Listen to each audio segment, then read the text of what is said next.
This week I'm back with the final episode of the Creators Edition series with Tradmore.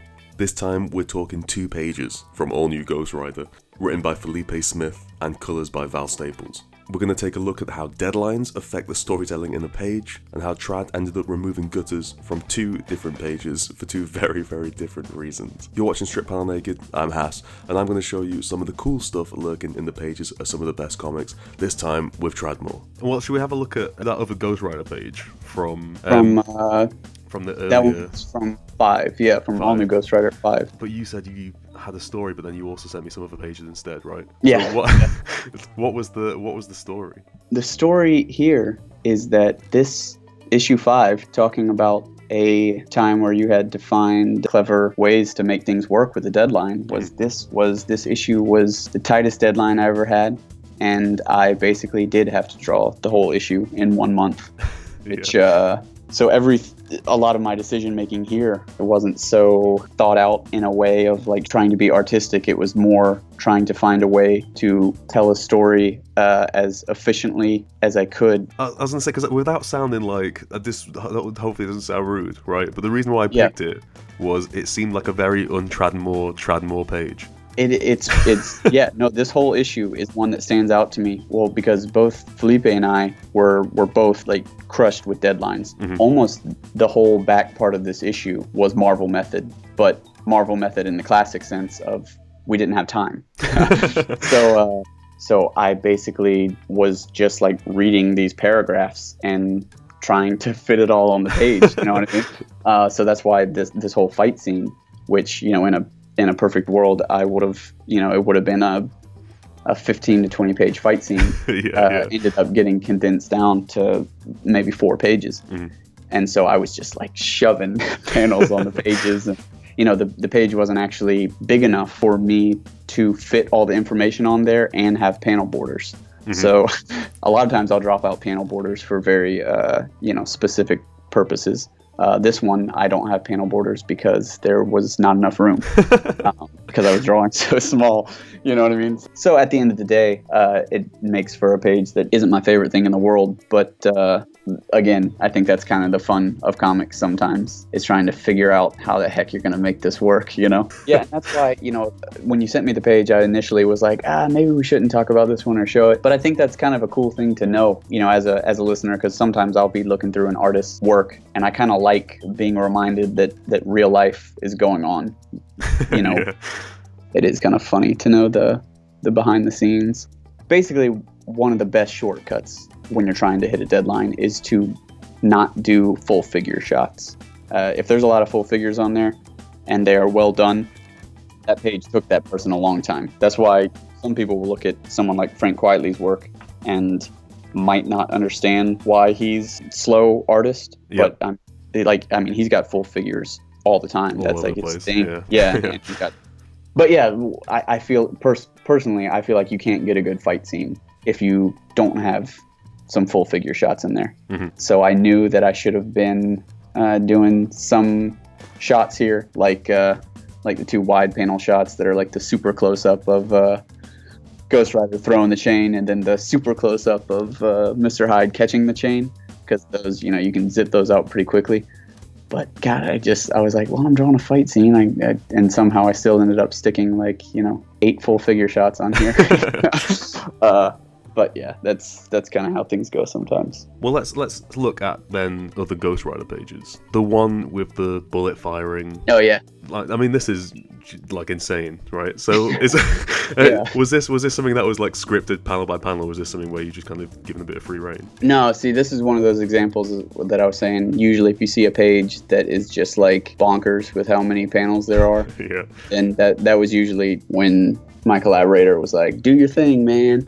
And that's what happened here. Felipe had, said, shoot out, you know what I mean? Go for it, and the panels, the page before, it only had 3 panels in it, big, open, broad panels. So I wanted it to go from comfortable 3-panel page, you know what I mean? Lots of room to breathe, to when shit hits the fan, to where it's just crazy.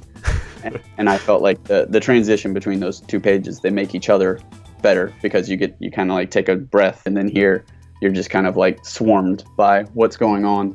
I'd always told everyone growing up that someday I was going to draw two bullets in a comic colliding against each other. So that's why that panel's in there. That's why I did it. I don't know what kind of crazy luck you'd have to have two bullets hit each other in midair. But now I've done it multiple times in comics. So I guess I'm living the dream. But yeah, this is an example of something with a lot of panels that was entirely intentional. Whereas the one before was a lot of panels and no panel borders out of necessity. This one was designed to be overwhelming and tense and nervous. So when you get this note from Felipe, it just says shootout, right? Yeah. What is your process? Because this, to me, I don't even know where you would start trying to figure this out. I basically, I am envisioning most of these scenes in my head, so it's a matter of trying to pick out the most important parts of this scene that I'm seeing in my head and storyboard it out, basically. Yeah, so I just knew that I had this hectic scene in my mind, and I just laid it out visually. I play with left and right, so I tried to, for the most part, keep military guys on the left, gang members on the right. Gave all the military guys the same type of gun, gave all the gang members the same type of gun, put it on the right, and tried to kind of go back and forth. So yeah, it was just a matter of trying to get what's in my head out on the page in at least hopefully clear enough fashion to where it evokes the imagery and the mood and the dynamic of what I'm going for. I guess it was intentional to have the bullet as the kind of center of the page, right? Right, yeah. No, I almost designed this whole page around those two bullets hitting each other. Because one, I think it kind of, in a way, defines this conflict that's going on here. This kind of like gunfight between equal opposing forces. You know what I mean? To have the bullets hitting each other. Also, I just always thought the visual of two bullets shooting each other in connecting in midair was an awesome visual. And again, playing with the left and right again. I have a military guy, and then on the right side of the bullet colliding panel, I have the main gang member. Just trying not to lose sight of where you are in the craziness, but yes, also being intentionally a bit overwhelming to make the viewer feel like, oh my gosh, I'm in the middle of this crazy shootout, and how disorienting that I have to imagine must be. By dropping out the gutters, the whole thing, I guess it has the effect that the whole thing just kind of collides into each other. Right, yeah, and you can kind of jump from panel to panel, either in sequence or out of sequence, and your mind is kind of going wild all over the page. Was that something designed, or was that was just a happy coincidence because you couldn't physically fit panels? No, that was funny. In the reason I wanted to show this page in contrast, the page before was, whereas I said before, a lot of the decisions were made out of necessity.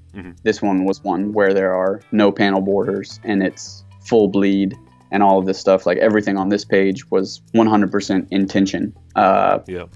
We talked about a lot of people using silhouette as shortcut, but for example, the reason I in the wide panel towards the bottom half of the page of the main gang leader guy, Grumpy, running across this shower of bullets and stuff, he's the only character not in silhouette, you know what I mean? So it's very intentionally trying to have some clarity there of saying this is the guy you need to be looking at. This is the character that we're following through this scene now, you know what I mean? And then from then on, you follow him from that point on.